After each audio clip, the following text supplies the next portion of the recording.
Can you talk about how, your sort of take on how the offensive line performed in the game, and if you guys sort of accomplished everything you wanted to, if you left anything on the table as a unit?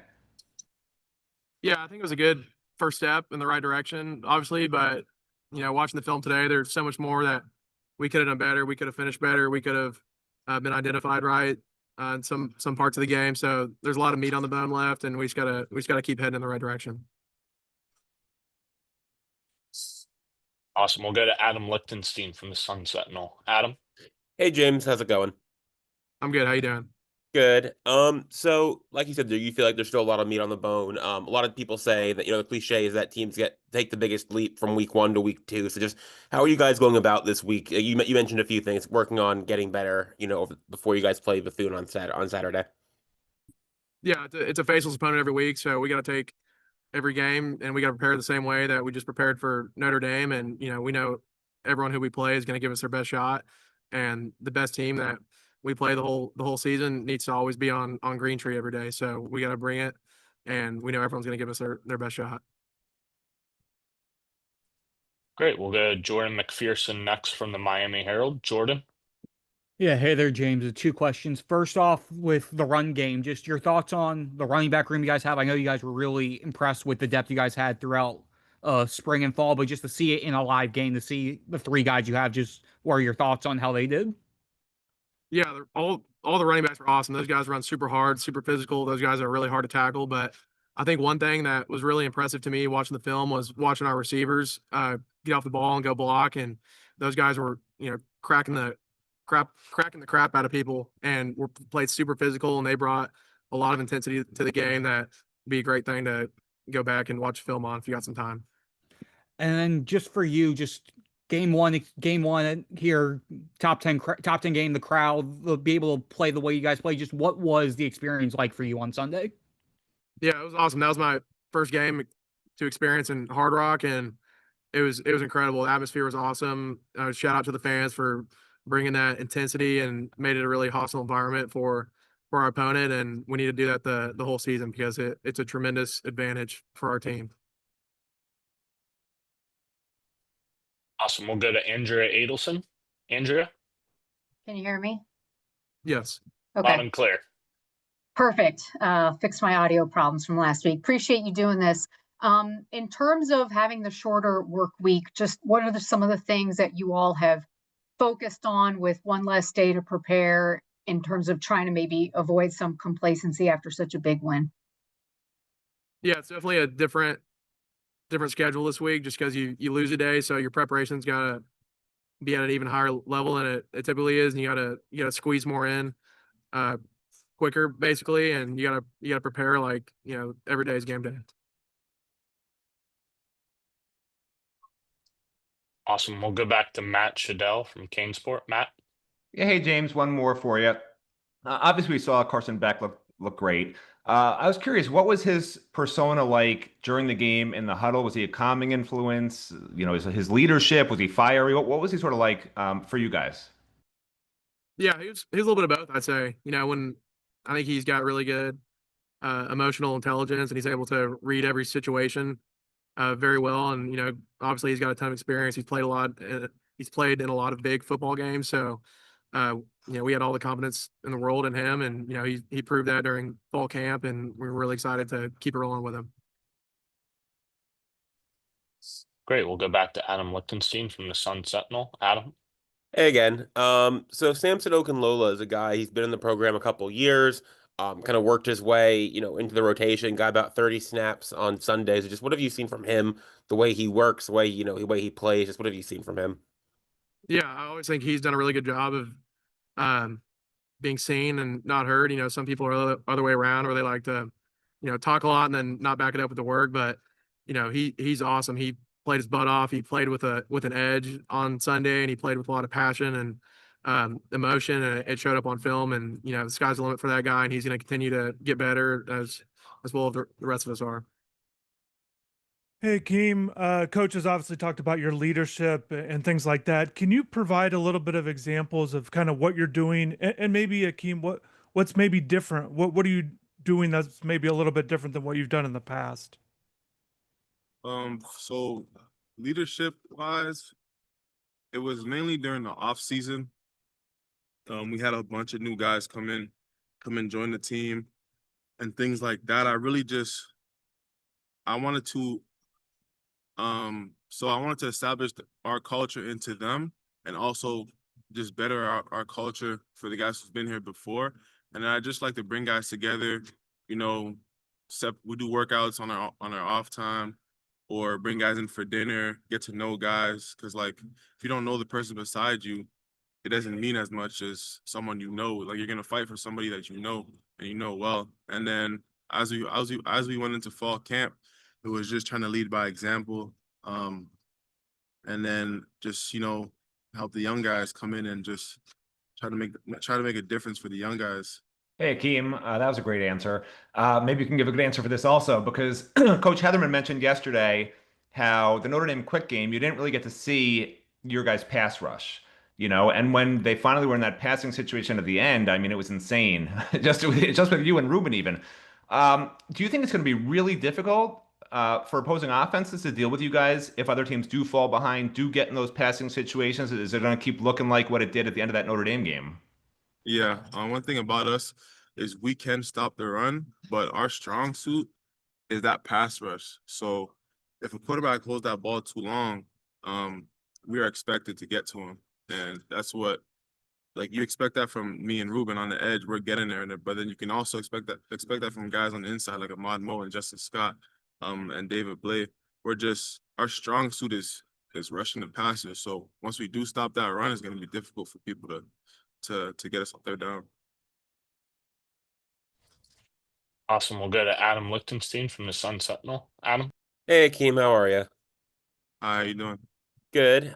So looking at some of the young guys who got in, there's a big rotation of guys like Marquise Lightfoot, Justin Scott obviously played a bunch, Malik Bryant, all these guys getting in. Just how do you think they did? Big stage, big game against a high level O line. How do you think they performed? I think the young guys did well. You'll probably see clips of Armando chasing the ball down 20 yards. Like he's a big high effort guy. He also did really good in the run game. Marquise Lightfoot, a smaller guy on the edge, but I think he also held his own, rushing the passer and stopping the run for the time he was in. So I think the younger guys are watching the older guys practice, and they're feeding off of it, and they're just learning. So we'll go to Andrea Adelson next. Andrea. Hey, Akeem, thanks for doing this. I've got 2 questions for you. The first one, it's obvious how much chemistry you have with Ruben, just from not only watching you, but then in the post-game press conference. I'm just wondering if you could take us into your relationship and how that chemistry between the two of you has developed over the last few years. So, what's crazy is when I took my official visit to the University of Miami in 2022 in the transfer portal, I was in the same room as Ruben. We were here together. Obviously, he was probably like a sophomore. But then he finally joined the team, and he just, as a young guy, he was just there, and he just sat back, watched, listened, and learned. Like you could tell he wanted it so bad. And then I went down, and Ruben stepped up, and then I was right there in his corner throughout the whole season. Anything I thought he needed to work on, I told him. Like I was there beside him, just wanted to make sure that Ruben could have the best year that he possibly could have. And then I went on to his second year here, which was last year. He kept our same relationship. We worked together, and we're similar. We have a similar build, and we have a similar play style. So when it comes to watching film, we can relate to each other. We move very similarly. We use the same pass rush moves in the run game. We use the same. We do a lot of the same things. So when we're watching film, it's easy for us to connect, and then which leads to this year, us working together after practice, before practice, in the off season, watching film together, studying each other, and then ultimately competing against each other on the field. It's always a race to the quarterback with me and Ruben. So yeah, that's what it is. Appreciate that. And the second one is, obviously it's a big win. You've got a short week though. How do you guys kind of just avoid the complacency that sometimes happens off of a big win, knowing how much more you have to go this season? Personally, I think for me, I try to avoid social media because that's the biggest distraction. You'll get a bunch of praise when you do very well, but then if you don't do well, it'll either be ghost or a bunch of negativity. So just don't let social media affect you too much. Week 1 is over. Rip that page out of the book, and now we start fresh for week 2. And you just try to correct everything from week 1 going into week 2, and just because nobody's perfect, right? Everybody makes mistakes, so just try to minimize mistakes and play the best football you can in week 2. Awesome. We'll go back over to Jordan McPherson from the Miami Herald. Jordan. Yeah, hey there, Akeem. Now that you guys have had a live game in Coach Heatherman's system, just what stood out to you the most about what works in the system and how the field actually have it on display in a live game compared to just practices and whatnot? I think it's very similar to practice, really. But like his defense is everything I expected it to be. It's aggressive, it's fast. He lets guys play fast, without thinking. It's you know, we had a lot of fun on Sunday, and it's just the best team we play every week is the Miami Hurricanes, and we play. I play against the best team every single day. So, it's just I don't know. I don't know what else to say. It's amazing. I love his defense. Helps us move fast, play fast, make plays, and yeah. Awesome. We'll go back to Matt Shadell from CaneSport. Matt. Yeah, hey Akeem. You've been here a while now. Do you think that Miami's getting the respect that maybe the program deserves, just the upward trend that Mario talks about in year 4? Or do you feel like the program's still sort of like nobody believes this is true and this is a team that's for real? I don't I don't think people believe it's true.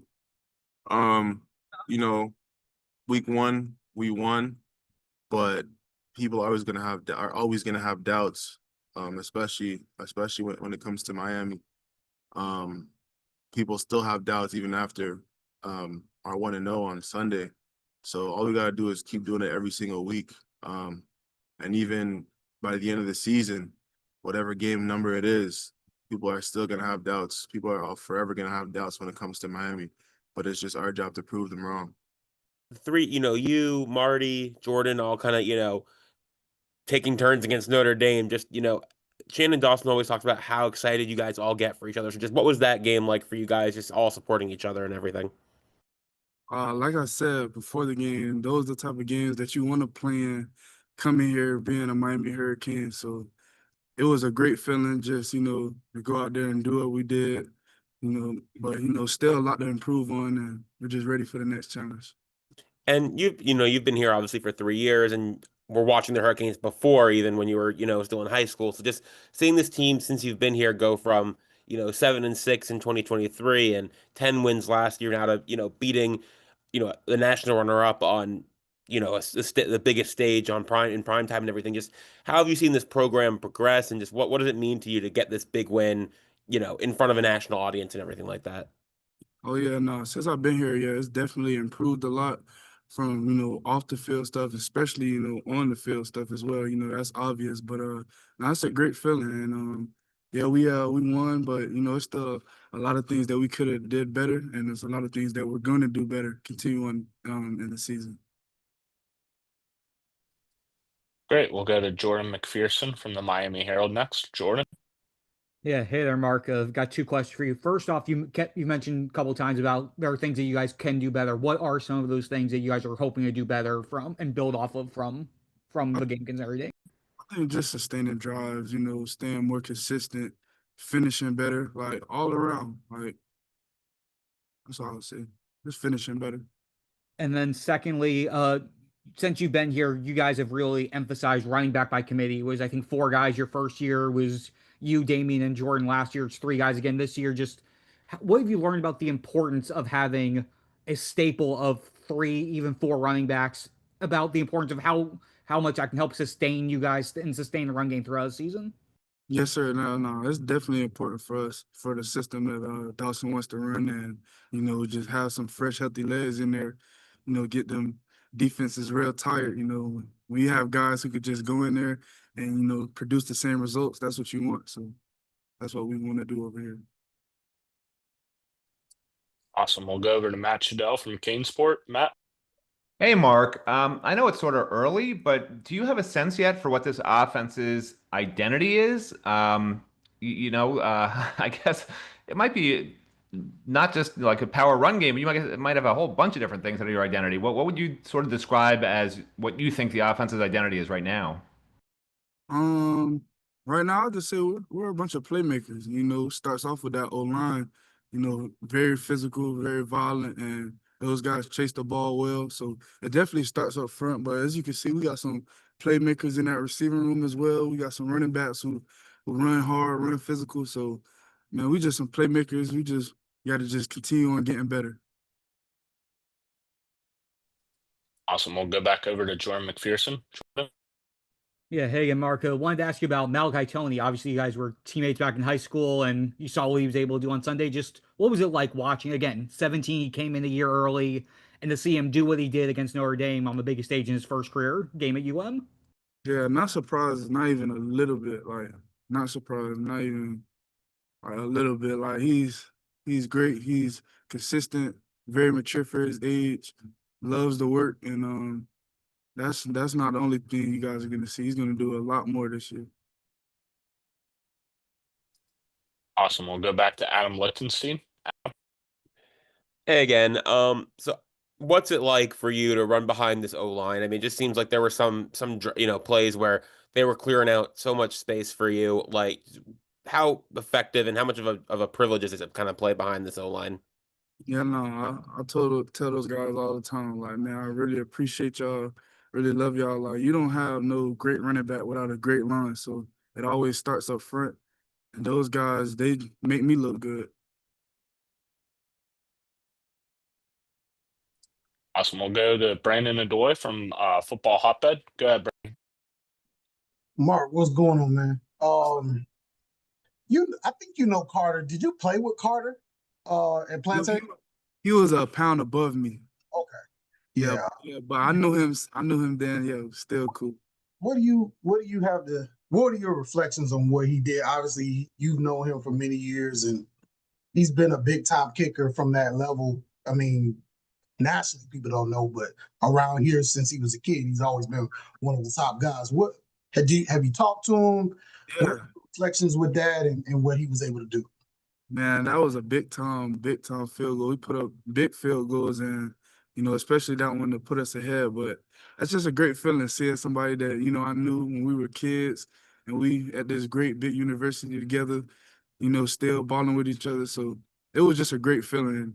And yeah, we talked after that, and we were just like, we got class together. We probably gonna talk about it in class today, but yeah, no, it was just a great feeling to be there with my brother.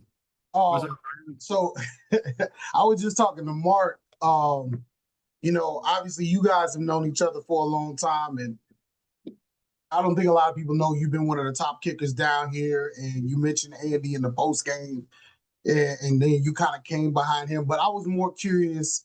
My first question to you is, can you tell us your journey, like leaving Western, then going to JUCO, FAU those years? You had some struggles there. You know what I mean? You talked about the operation, the special teams operation. Many people don't know, the complications there. But can you kind of just go through your journey as quickly as you can to kind of what brought you here to Miami? Yeah. So out of high school, it was COVID because I graduated in 21. And then the only option for me was JUCO because all the schools had people coming back and everything like that. So I went JUCO, and we had a great year in the JUCO world, which we went to the national championship, won, which was great. And then I basically got a reach out from Coach Lunsford at FAU, who's now at Auburn. But he basically was like, yeah, we see you have good talent, like come in as a punter and kickoff guy. So I went and did that. And then in like that off season, I told him, I'm like, hey, I'm also a kicker. So like, if I could try to stick to kicking, that would be like beneficial to me, I think, in the team. And then I kind of just took off with kickoffs, and I battled for the field goal job, but I mean, not everything goes your way. So that happens. And then I transferred to Iowa State, and I didn't win that job. And they just told me you can stay, but you won't play. So I obviously wanted to keep playing. So I came back to FAU, kicked off, did a little bit of field goals. did the long field goals. And then after that season, that coaching staff was released from that team. So I didn't want to stick at FAU for another year with a whole new coaching staff again. So I was like, if I'm going to get a new coaching staff, I'm going to see what's out there in the portal. And then I ended up here. One more question, if I could, James. But so one thing that I noticed during your FAU years, and which is kind of different for you, having known you for a while, it was like a confidence thing you didn't really have. But now that's like back.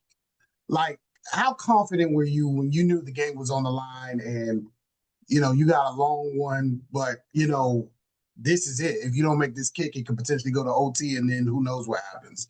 Like, just describe your journey to like now feeling, back to your old self and all of that kind of stuff, and what did it take to get you there, and especially after some of the struggles at FAU with like the long kicks and not getting a chance to consistently be the guy kicking field goals. I'd say like the confidence wise is I know since I'm now the guy, I know the whole team's behind me. It's not like, oh, this is just a guy that has a big leg, throw him out there, see if he makes it. Now we trust this kid like he has the potential to be great. So let him go be great. And I feel it every day. Like there's just so much love in this facility, in our operation and everything. Like we trust each other completely, like 110%. There's never really any breach of trust, which I love because I don't have to worry about anything. All I worry about is my process is up to the kick, and once I hit it, then I'm going back to normal and thanking the guys and doing their job and everything like that. Okay, thanks, Matt. Awesome. Next, we'll go to Peter Rees from Canes Insight. Go ahead, Pete.